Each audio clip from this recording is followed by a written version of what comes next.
All right, guys, so we're back, round 2, and that video did not save to my phone. It is infuriating.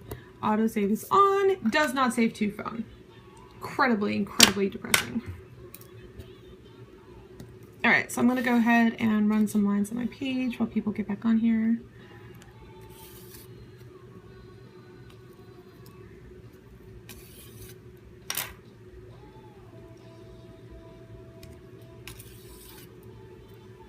Thank you, Amy. Amy's inviting followers here.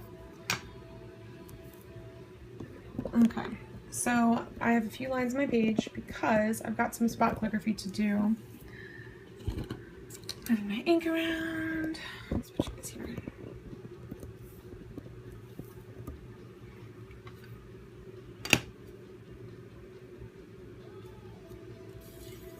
I'm not sure how well this is going to go with leaning over a phone, so I'll do a little bit.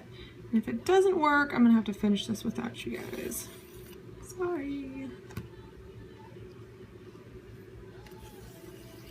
All right.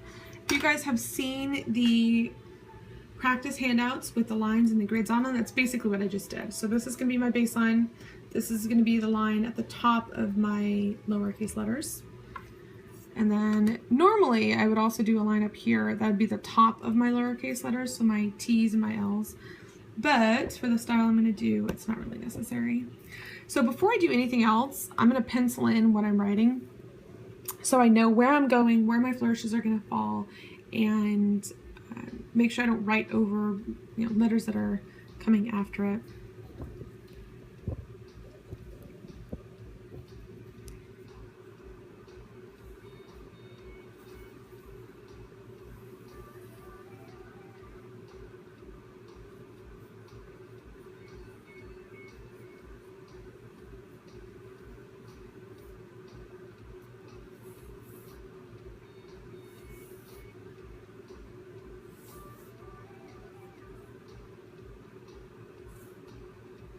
Okay, so I've got my pencil in here, and I know that when I ink it, I can bring this section in a little bit closer, or I can move this section over because I've got a little bit too much room.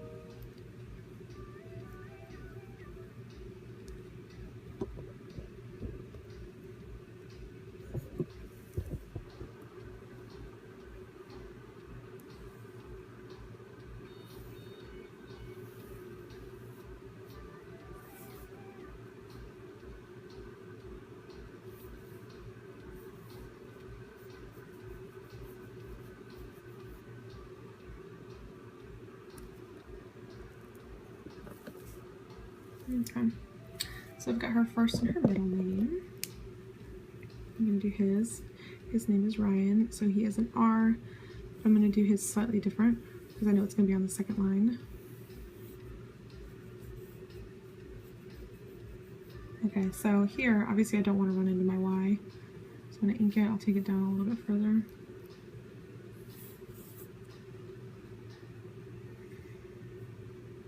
Oh, lost. Who's his last name? Go from.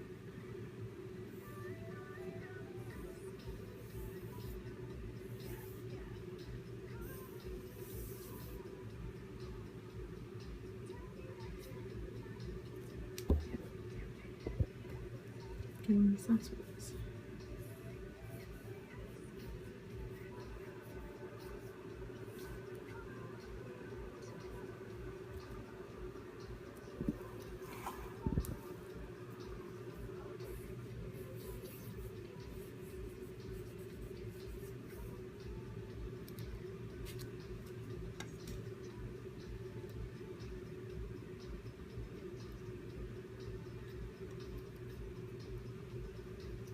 I knew what you meant.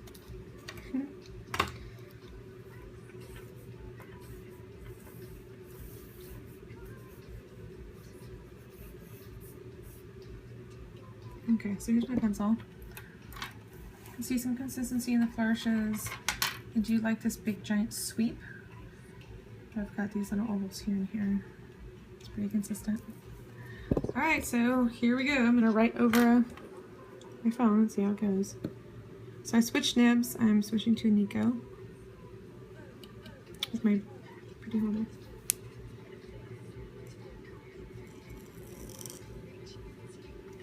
I'm switching because this is a stiffer nib. I know I want a really nice thin line with not a big swell in the middle.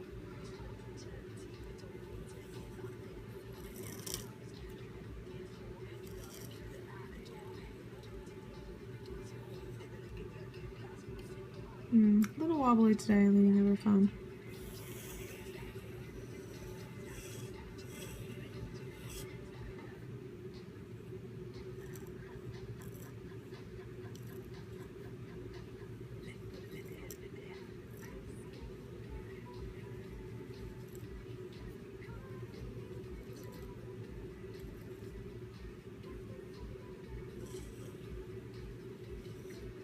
So I habitually do my flourishes going backwards, like I just pulled my H back.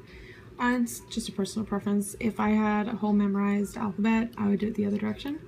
But I use so many different styles that it's easier for me to just pull it backwards, because then I know where it's going.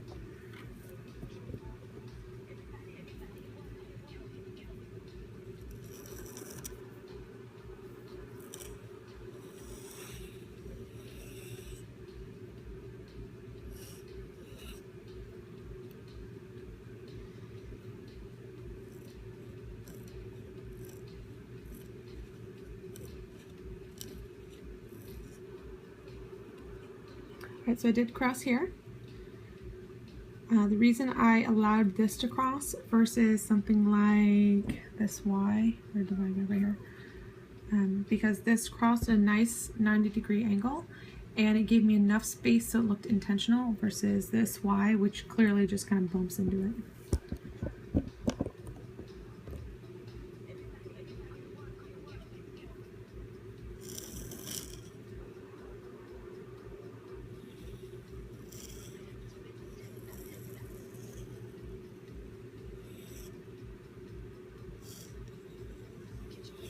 And if I do mess up a letter, like if this extension really needed to be bigger, I can run over the R above it because I'm going to scan this in and I can fix it digitally.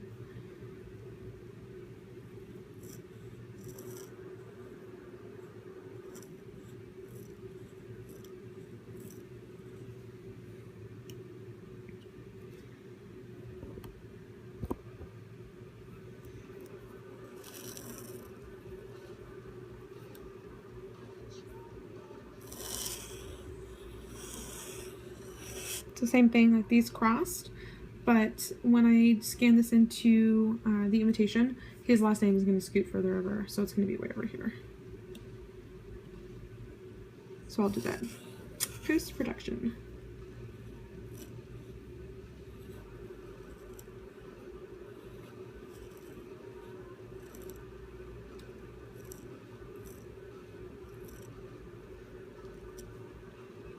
Thank you. I like that G as well. Ooh, bump.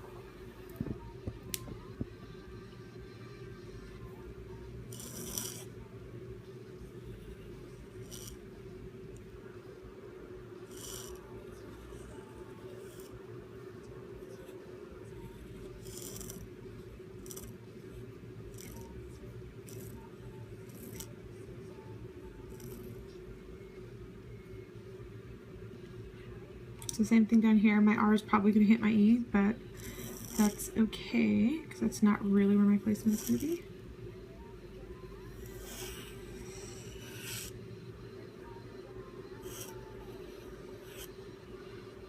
See, I don't really love this flourish, so what I'll probably do is I'll snag that one and put it onto that one digitally.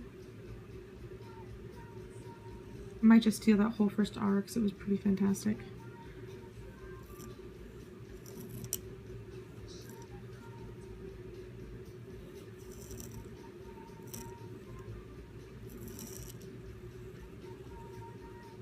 There we go.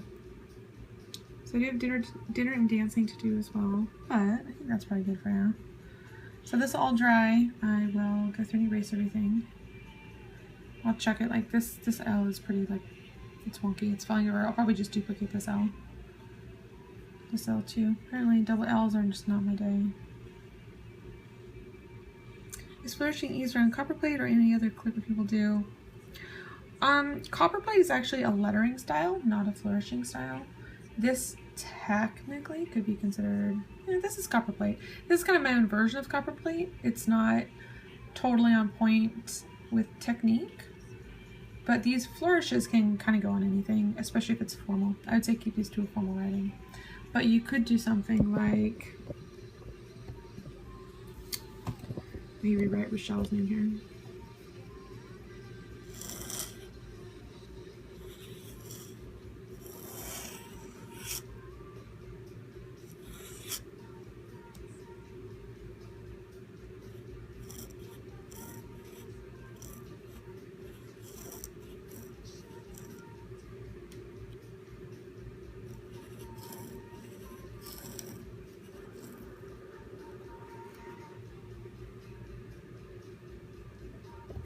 So you could pair it with something a little bit more contemporary. Still works. I probably want to make these lines a little bit darker so it matches a little bit better. Alright, so I'm hoping this one saves to my phone. I don't know what's going on. I did get catch, so hopefully that caught it, but so far I have not had luck with it. Yay, Periscope. Okay, let me turn you guys around real quick. Okay, so that's kind of it for flourishing today.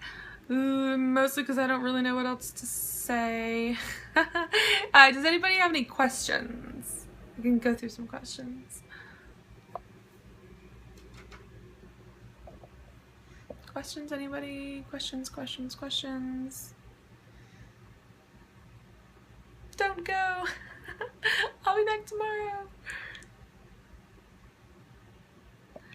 Straight pen holder easier for flourishing than an oblique.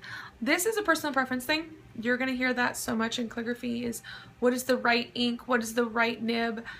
It depends on what you're using it for. I mean, you personally.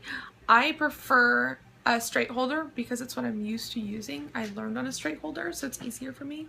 But when I'm working on Spencerian, I will use an oblique because it does put your nib at a slightly different angle, which makes the Spencerian specifics a little bit easier. If you guys don't know what Spencerian is, let me grab one. I had an example yesterday. I'm not sure where it went. So this is the front of my Spencerian book. Just my practice sheets. So Spencerian has some very distinctive heavy points to it, and getting that flat finished top of your T is a little hairy and dicey, so the oblique does help. Is this info given in Summit class? Yes, all of this stuff and more is given in the Summit class in my worksheet. Do I have a one-on-one study via online or Skype? I'll get to that one in just a second. Everything will be offered along these lines for the summit. I do it through my own worksheet as well as the class.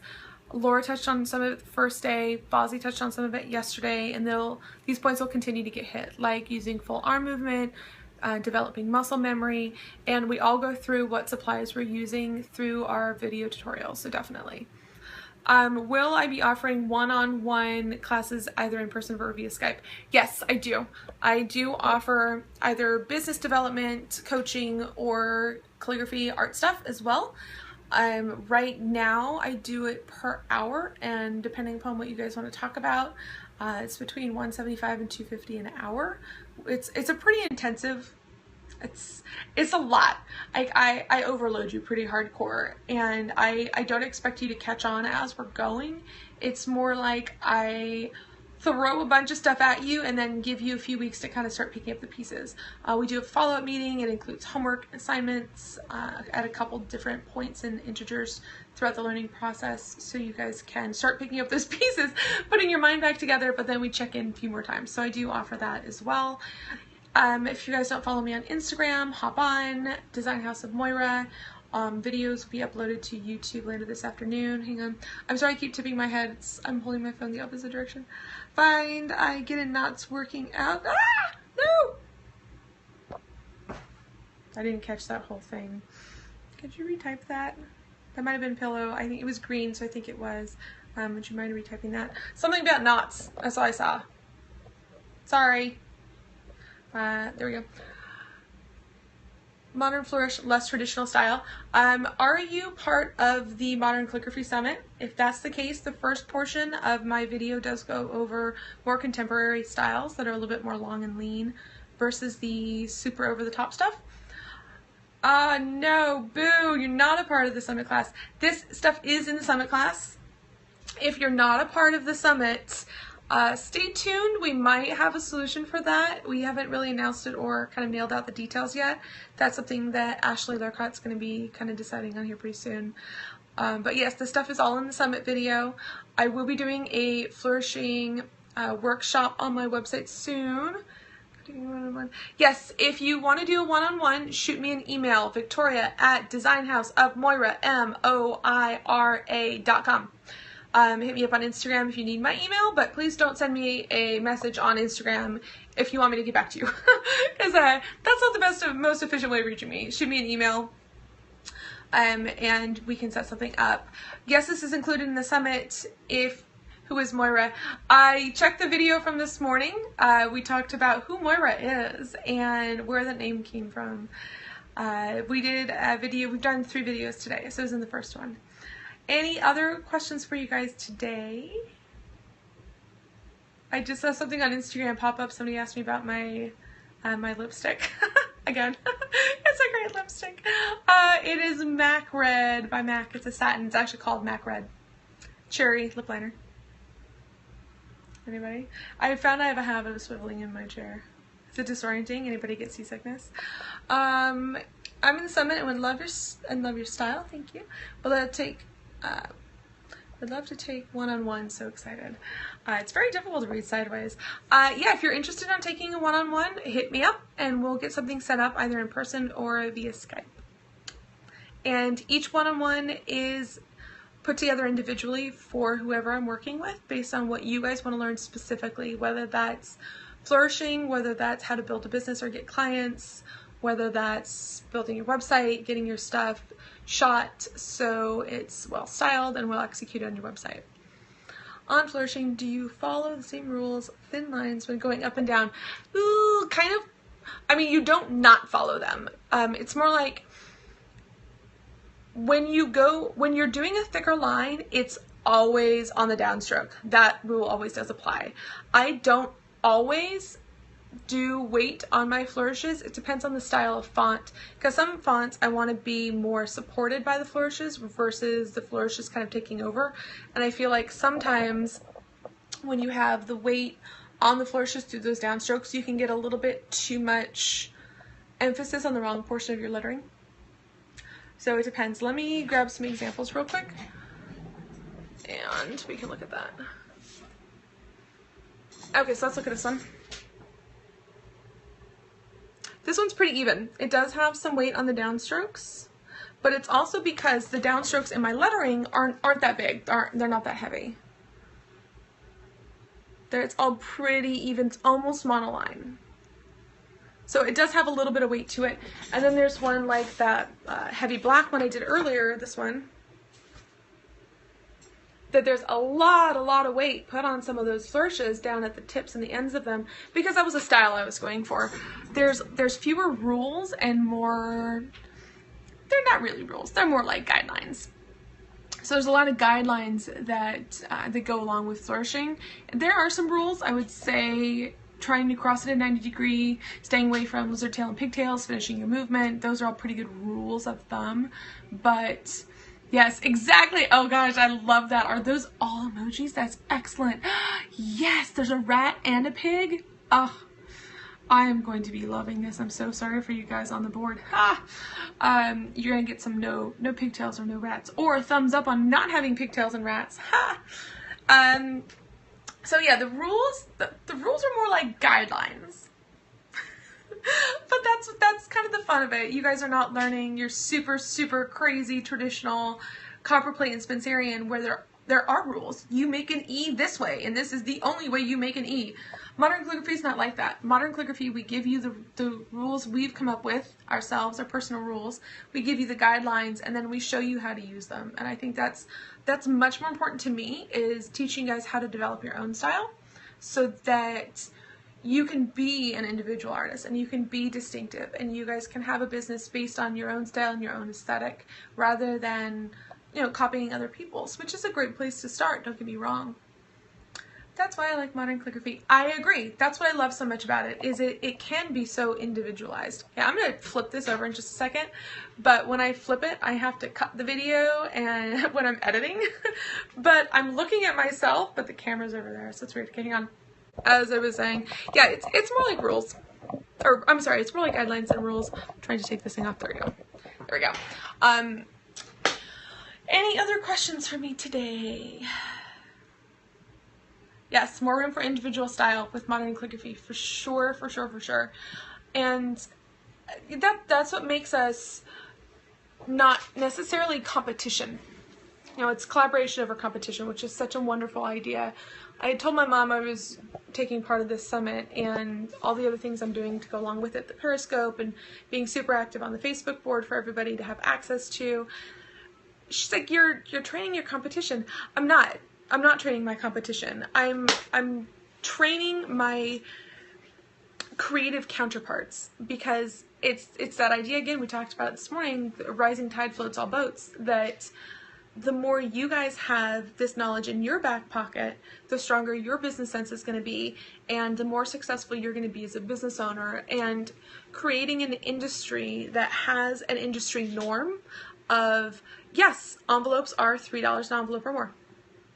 That helps everybody, rather than having some of those girls on Etsy that are addressing envelopes for 75 cents a piece. It's not profitable. There's no way you're making money doing that, but you know, they're there, and it drags down the rest of the industry. So by lending our knowledge as instructors, we're not only helping you guys learn and giving you things and access to things that we didn't have when we first started, but it also builds a really strong industry, and it builds a strong community of artists and creative business owners. And that to me is more important than worrying about whether or not I'm teaching my next competition. She does not have a business yet, Amy, but she loves the craft. Amy, is this something you'd consider making a business out of someday? Amy? Amy Ray? Yeah, someday. Okay, so this is all good knowledge to have, even as a hobbyist. When your friends say, oh, can you do this for me for free? It's like, oh, yes, I will. But at some point, that will become a chore, and some of the joy and the passion will get sucked out of it because of things like doing it for free, or not making money doing it, or overwhelming yourself because you have 400 envelopes to address in the next 2 weeks, but you're working 12 or 14 hours a day to get it finished. It's not worth it. So looking at all those different aspects of the industry. The burnout, Amy says she experiences that with cake decorating. Yeah, it's, you know, sometimes when you do your passion for a job, it is easy to burn out, because we do work, or we can, I don't work crazy hours, and not a lot of, don't see a lot of profitability out of it. And exactly, it's a lesson you learn the hard way, and I have definitely learned it the hard way. There are people offer services, yeah, for a very low price, and it kills the industry, and it makes it so that the actual art and the people who are working really hard to make this a business and to grow their craft and to learn their craft even better, it makes it hard for us to make money doing it. And then you have big companies like competition. Yes, exactly. Competition is good. Competition is a good thing. Creativity drives creativity. If you have somebody out there that you know is better than you, and you know you can work towards, it gives you a goal. And you know, there's a fine line between comparison being the thief of joy, because I believe in that pretty strongly as well. Yeah, exactly. You can only do so many free chalkboards before you want to kill yourself. I hate doing chalkboards. You could not pay me $1 million. Well, actually, you could pay me 500. I'd do it. I don't do chalkboards anymore. I hate doing them. It's a pain in the butt. Plus, honestly, I would. Lettering is not my strong suit. Calligraphy is great. I was talking about minted.com. I assume that's going back to the underpriced conversation, because they are a little underpriced. However, I do think it gives people hold on, let me read this. Making some for free in order to build my portfolio. How many do you suggest? Are you making them for free for people or for yourself? I have tons of stuff I've generated for free, especially for my website, because people will buy what you show them. If you're like, hey, I've got this fabulous idea, like I wanted to do marbling on invitations, and until I financial website, I'm not sure what you mean by that, Estrella. Until I figured out, oh blast, now I lost my train of thought. Doing things for free for your website. Oh, how somebody can compete with a huge company like that. You compete with a huge company like Minted by not doing what Minted does. If you are unique, a beautiful, unique snowflake, and you do things that Minted can't do, then that's how you get paid. Oh yeah, doing things for free. Doing things for free it's kind of a slippery slope, because you want to make sure you'll do it under the justification of, well, I need to build my portfolio. You do, yes, but do you really want to be doing work for free, or do you want to be doing work that you're getting paid for? I'm guessing your answer is probably that you want to be doing work that you get paid for. Talking about the production cost of the company, I'll get back to that in a second. So when you want to have work to show your ability, to show your breadth of work, to show your portfolio, do pieces for yourself. You don't need to show a client that you're doing it for free, and you don't need a client to give you work. You can come up with your own work. That way, when you paint that chalkboard, shoot it, put it on your website, show it on your Instagram, show it through the process. So, hey, making this awesome chalkboard. Hey, did the sketch for this awesome chalkboard. Here's the layout. Here's the finished piece. Paint over that sucker and do another one. There is absolutely no reason that people have to know that. Fake it till you make it. That doesn't just mean think of yourself as a business owner. It means literally fake it. Do you have any idea how many invitations I've done that are fake? They're fake, that are for photo shoots or for my website because I wanted to try out a new idea or a new style. Fake it till you make it, honey. So you do one chalkboard. You buy one chalkboard, you prep one chalkboard, and you just paint it over and over again 5 different times. And that's how you show your work, because then you're not giving your milk away for free. You keep that cow, you keep the milk, all of it. It also trains, I'm trying to adjust because this light is really bright in my face. It also starts to train the industry to look for people who are new in the industry, because they can get hit up for freebies.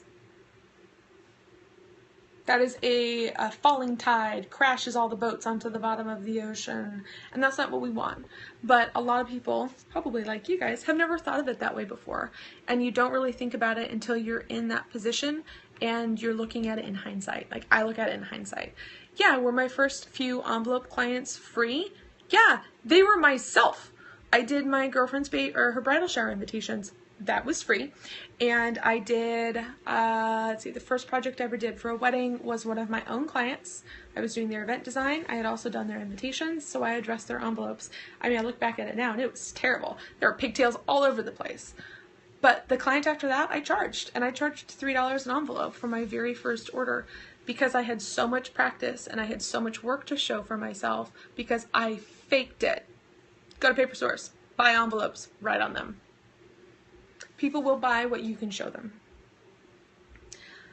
Yeah, parents are different. Parents are different. You can't charge your mother you can't tell your mother you're going to charge her $3 an envelope. Your mother's going to say 24 hours of labor.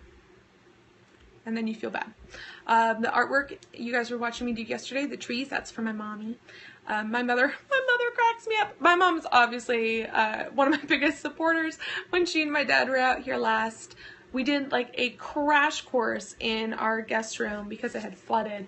So we had to pull out a bunch of drywall, rehang drywall, and pull out all the flooring. It was a huge undertaking, and we did it in about 7 days. It was a lot, but the walls were super plain. So I just pulled a bunch of my artwork and taped it up on the walls down there. You know, cute washi tape, so it all matched in the same color palette. My mom's like, "Oh hey, I love some of this. Can I take a piece or two?" And I was like, "Yeah, sure. Take whatever you want." She took the whole wall. All of it, every single last piece. So I walked down after they left and it was all gone. She'd taken all of it. And it's now up in her powder room. So, you know, you can't charge your mother. Plus my mom's like, "Hey, can you write this verse for me?" "Sure, Mom." no problem. It'll be in the mail next week. But it's your mom. What are you gonna do? Unless you don't like your mother, and then charge her. Yeah, my mama is a smart woman. Oh yes, she is definitely a bright one. There we go, it's better. The light is awful. Any other questions for me today? We've talked a lot about flourishing. We've talked about some business stuff. We've talked about, that's a little bit better. My red lipstick, upcoming workshops I'm going to be having. You guys are going to start getting sick of my workshop stuff. Charging for invitations, project or hourly. I charge by project. The question is, how do I charge for invitations, by project or hourly? And I'll actually loop back around to the Minted comment you guys made earlier. Minted.com. Oh, hang on. People ask my parents about their names on their envelopes. Exactly. It's a great referral source. Parents. And parents will not shut up about you if they're proud of you. So, yeah, you do that envelope to your mother. And then she will brag about you to all her friends, and it's so cute. Okay, I charge per project. However, if you guys have been on our private group board for Facebook, you hear me preach about this over and over and over and over again. You need to do your pricing based on how long it takes you, for the love of God. For example, oh blast, I don't have a calculator. Okay, so here we go, math in my head. This should be fun. Actually, let me pull up an Excel. Okay, so when you're looking at pricing, we're going to use a chalkboard since somebody just brought up chalkboards a second ago. Okay, so we've got a chalkboard. You are charging $75 for your client for this chalkboard, okay? You think you make 75 bucks, right? Nice, awesome, except that you spent $15 in supplies, right? Because you got the board, you painted it. It's 15 bucks at least. So now you're making 60 bucks, which is still not bad, right? Except the hours it takes you to communicate with your client, the time it takes you to go to Home Depot, get the board cut, grab the paint, come home, paint with your first coat, paint with your second coat, wait for it to dry. Then you do your layout. Maybe you do it in pencil on paper first. Then you do your layout on your actual chalkboard. Then you do your actual painting. And then you wait for the painting to dry. And then you have to meet up with your client and deliver said chalkboard. You have now just spent, what, 9 hours? Let's do your math. Oops, that's not it. There we go. Okay, so you spent 9 hours doing your chalkboard. You spent, you made $60 minus your cost.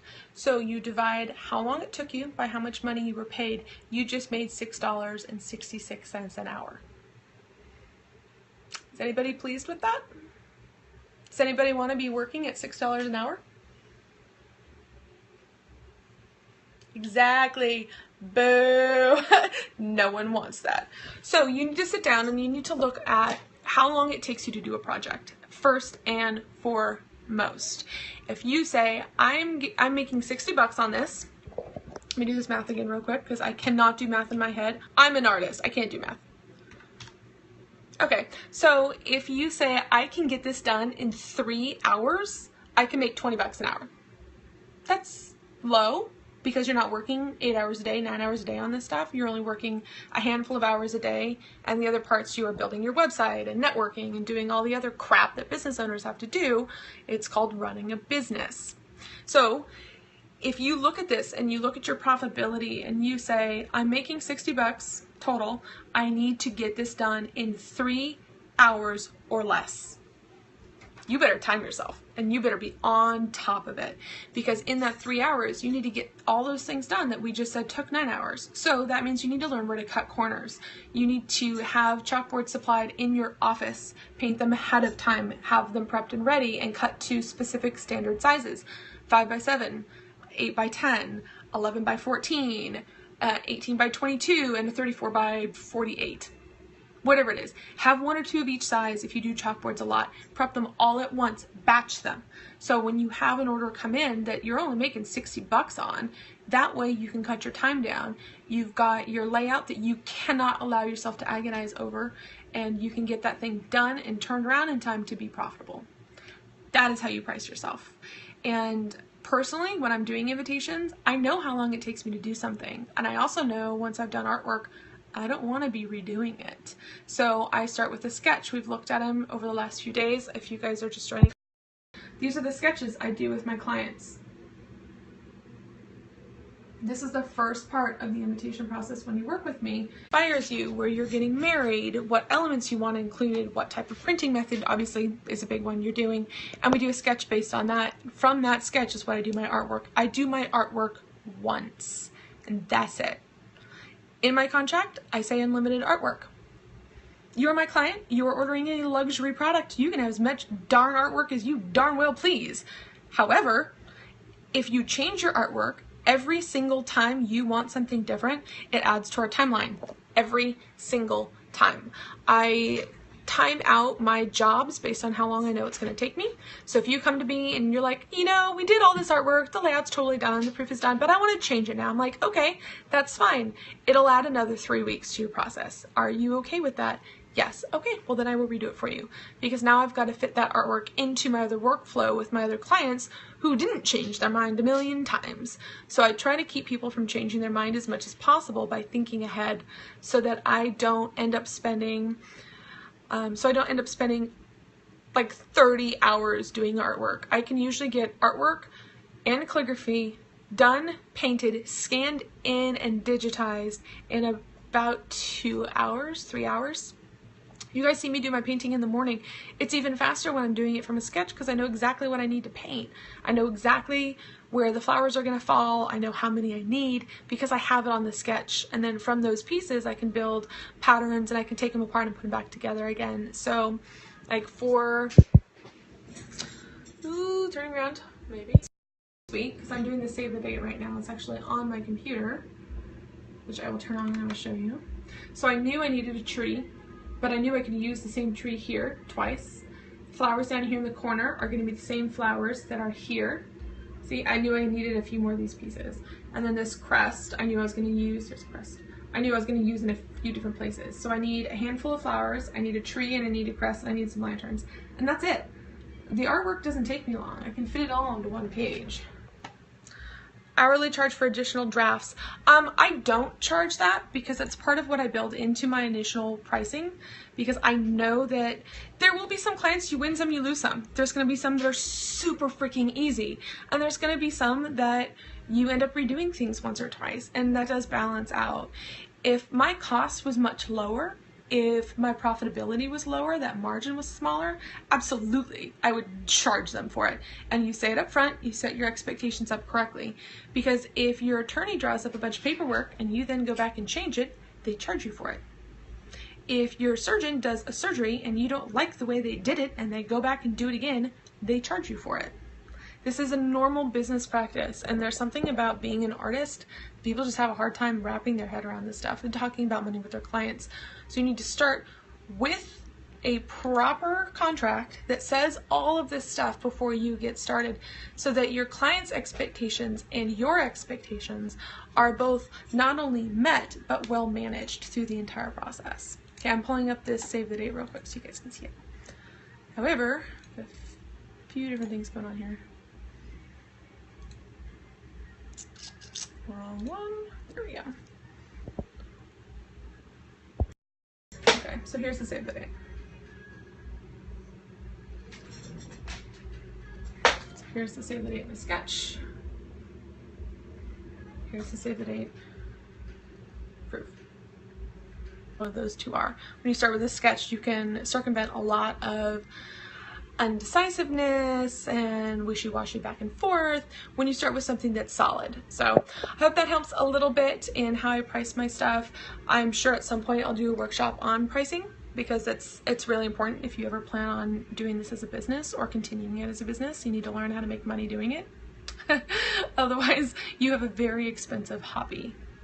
And I use that phrase a lot because there were several years where I had a very expensive, very time-consuming hobby. Okay, any other questions for today? I think that's probably where we'll wrap it up. I'll give you guys a few minutes to type. I realize I ask questions and then they don't come right away. Well, that's because you're typing. Oh, right, the letterpress. Thank you. The letterpress, I got a letterpress for Christmas. I'm so excited. I got a Kelsey Star. His name is the Rear Admiral. He's a 1-star, Kelsey Star. It's about 5 feet tall and about 3 feet wide. Letterpresses can be pricey. The tabletop one is what I was initially looking at buying, and they're usually $1,200–1,500. The Kelsey Star I got needs a little bit of love, needs some work. I'm gonna have to do some rust cleaning and some oiling and some painting, and that's fine. I don't mind that. I think we spent, oh, I should know this off the top of my head. It was a gift from Jonathan. He bought me a letterpress for Christmas. It was, I want to say $700 or $800, and then we still haven't picked it up. We need to go pick it up. It's in Iowa or Ohio, whichever one's closer. It's a flyover state. We call it a flyover state for a reason. Sorry if you're from Iowa or Idaho. Letterpresses can be really pricey, especially if they're in good working order, because there's basically, ooh, you got a CNP for that little? She said she got a CNP 18x24 for $1,500. That's a song. I've been shopping around for letterpresses for a while now because I knew I wanted one to play with, but in good working order they can be a little bit pricey. It depends on, it's like anything else, you guys. It depends on the manufacturer, it depends on how old it is, it depends on the condition it's in. It depends if the person selling it wants to get rid of it. I know Kristen from Thimble Press, she got some of her presses because there was like a newspaper or a magazine, one of the two. She's like, hey, you've got these letterpresses in your basement. I will do you a favor. I will figure out how to get them out of your basement if I can have them. And it was like, yes, please get these awful huge machines out of my basement. So that's how she got a few of hers. Some of the big ones, the Halesburg, the windmill, those kind of ones that are fully automated and that pull all the paper themselves, that like this, they're bigger than my car. I have a Mini Cooper, they're bigger than my car by a long shot.